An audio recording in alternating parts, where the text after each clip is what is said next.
Everyone, welcome to Riddhi's kitchen. Hello everyone, कशा आहात तुम्ही? मजेत ना? मजेतच राहा. आज आपण आळूच्या पानांपासून झटपट अशा वड्या बनवणार आहोत. त्याच्यासाठी मी 3 मोठ्या साईजची आळूची पानं घेतली आणि त्यांना स्वच्छ असे धुवून घेतले आणि धुवून जो मधला भाग होता तो देठचा तो काढून घेतला, कारण ते जर आपण टाकलं तर तो शिजणार नाही. त्याच्यासाठी मी तेवढा भाग पूर्ण कट करून घेतला आणि 2 पानांचे दुबाजून असे गोल असे रोल तयार करून घेतले, कारण आपल्याला पानं झटपट बनवायची आहे. त्याच्यामुळे मी पानं असे बारीक चिरून मग बनवणार आहे. चला तर मग आता पानं आपण चिरून घेऊया. पानं आपण बारीक असे चिरून घेणार आहोत. अगोदर पानं स्वच्छ धुवून त्यांचे देठ काढून घेतले आणि अशा पद्धतीने आपण पानं चिरून घेतले.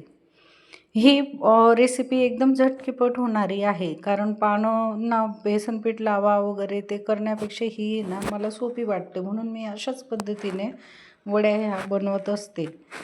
आपण तिघंही पानं बारीक असे चिरून घेतले. आता हे पानं आपण एका बाउलमध्ये काढले.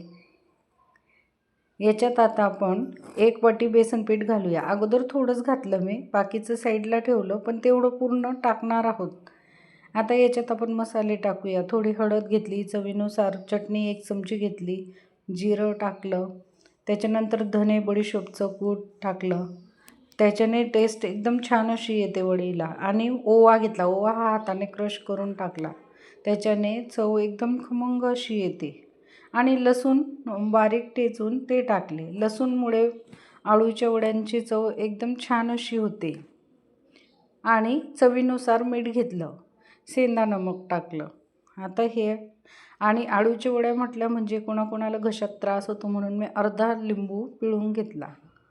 त्याच्याने घशात आपल्याला खवखवत नाही खाताना म्हणून. आणि उगाच थोडंसं पाणी घालून मिक्स केलं. जास्त पाणी नाही घालायचं, थोडंच घालायचं आणि पानं चांगले मिक्स होऊन करून घ्यायचे. आता जे बेसन पीठ उरवलं होतं तेही मी याच्यात घालून घेणार आहे, म्हणजे प्रमाण एकदम बरोबर होईल. हे बघा, अशा पद्धतीने आपण मिक्स करून घेऊया.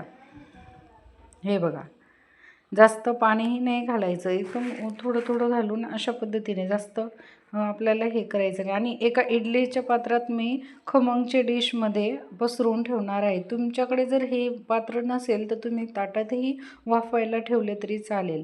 खाली पाणी घ्यायचं आणि वरती ताटात तेल लावून हे असं पसरवून द्यायचं. मी ताटाला अगोदर तेल लावलं होतं आणि मग हाताच्या साहाय्याने पसरवून दिले.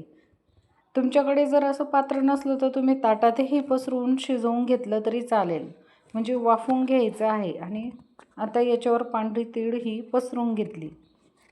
पांढरी तीळ ही चिपकवण्यासाठी थोडंसं चमच्याच्या साहाय्याने दाबून घेतलं आणि 10 ते 15 मिनटं आपण याला वाफेवर करून घेणार आहोत.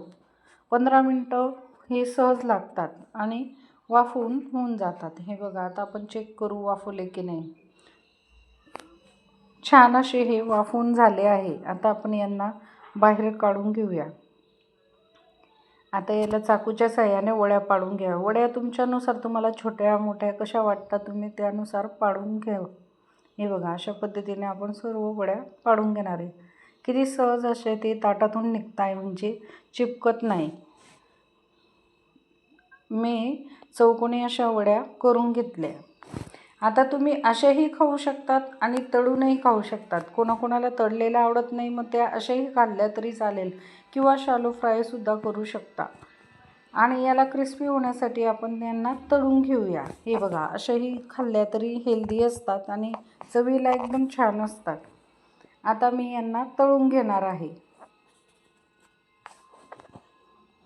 आपण याला डीप फ्राय करणार आहोत. हे बघा, तेल गरम झालं की यांना छान असं आपण तळून घेणार आहोत. आणि ह्या इतक्या खुसखुशीत झाल्या होत्या, एकदम म्हणजे तळल्यावर एकदम हलक्या झाल्या आणि खुसखुशीत अशा झाल्या आणि क्रिस्पी पण खूप लागत होत्या. तर मुलांनी तेव्हाच मस्त करून गेले. भाजीत तर आपण टाकण्यासाठी बाजूला काढलेलेच आहे, पण थोडे हे तळून पण घेऊया. हे बघा, अशा पद्धतीने आपण सर्व करून घेतलं आणि याला जास्त साधारण 20 ते 25 मिनटात आपली ही रेडी होऊन जातात. जास्त वेळ वाया न घालता. हे बघा, सोनेरी रंग आला आणि छान असे हे तळून झाले. पुढची भाजी ही अशीच तळून घ्यायची. हे बघा, अशा पद्धतीने आपण हे पण तळून घेणार आहोत. आणि तुम्हाला दाखवते, हे बघा मधल्या साईडला किती छान असं जाळी आली आहे, म्हणजे पानांची क्रीस आली आहे. तुम्हाला वाटत असेल की एकदम असं बर्फीसारखं असेल, तसं काही नाही. आतमध्ये क्रिस्पी आणि छान असे जाळीदार झाले होते. हे बघा, झटकीपट ह्या आपल्या आळूच्या वड्या झाल्या. तुम्हा सर्वांना कशी वाटली ही रेसिपी?